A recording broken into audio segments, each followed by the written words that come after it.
The chair recognizes Mr. Poe of Texas for 5 minutes. Thank you, Mr. Speaker. Mr. Speaker, just south of Houston, there's a town called Alvin, Texas, where a Chrysler dealership called Rogers Dodge is making a lot of money selling Chryslers. But on June the 9th, they're going to close down because the Auto Task Force gang has notified them they have to close. Rogers Dodge is on the list of 789 Chrysler dealerships around the country that are being closed down under questionable circumstances, 5 in the Houston area alone. The question remains, what is the criteria for closing down these dealerships? The Auto Task Force gang picks winners and losers, but they refuse to tell America how those decisions are made.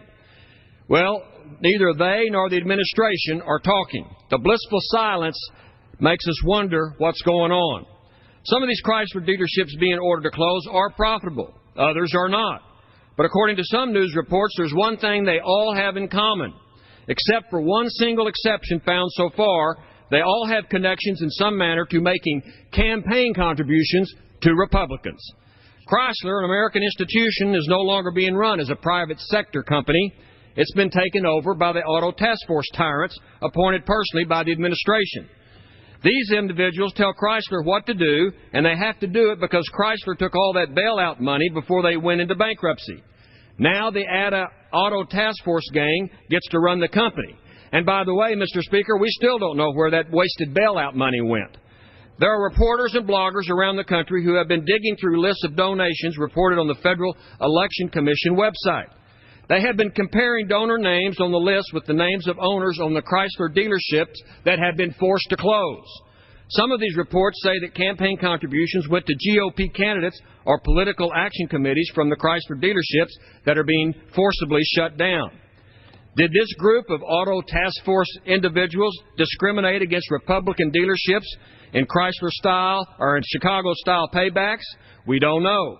How in the world can we separate what the reports that only one dealership being ordered to close down so far contributed to the administration's campaign? And that was only for $200. Campaign contributions appear to be the common thread in all of these ordered closures. That's some coincidence. Rogers Dodge in Alvin, Texas is one of the more profitable dealerships. Newspaper reports say they have increased their new car sales by 50% in just the last 4 months. That's a big accomplishment in this economy. They paid cash for their brand new $3.7 million building 3 years ago.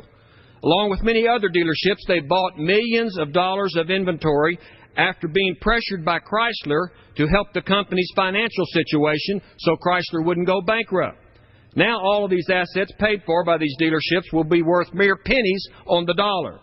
One report in the Houston Chronicle says this inventory of cars the dealerships were pressured to buy now will have to be sold as used cars. Some of these dealerships are fighting back against the Auto Task Force with a lawsuit of their own. According to the Houston Chronicle article, Nicholas Parks, the president of Rogers Dodge and a lawyer, says he's fighting the closure because he doesn't think a bankruptcy court should be used to close these vendors, especially those that are making money. How can you use the bankruptcy laws to shut down a vendor who is making a profit for Chrysler? This is very interesting. The American people are starting to ask a few questions of their own. Are these Auto Task Force tyrants picking the winners and losers based on campaign contributions? Does the administration have a Nixon-style enemies list?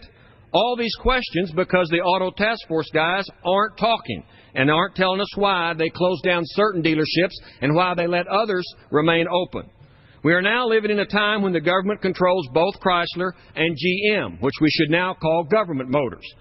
And the government alone, not the free market, decides who wins and who loses, who stays in business, and who must be forcibly closed down.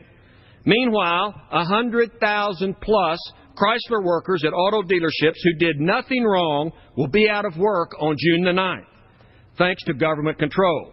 So much for the promise of new jobs. And that's just the way it is. I yield back.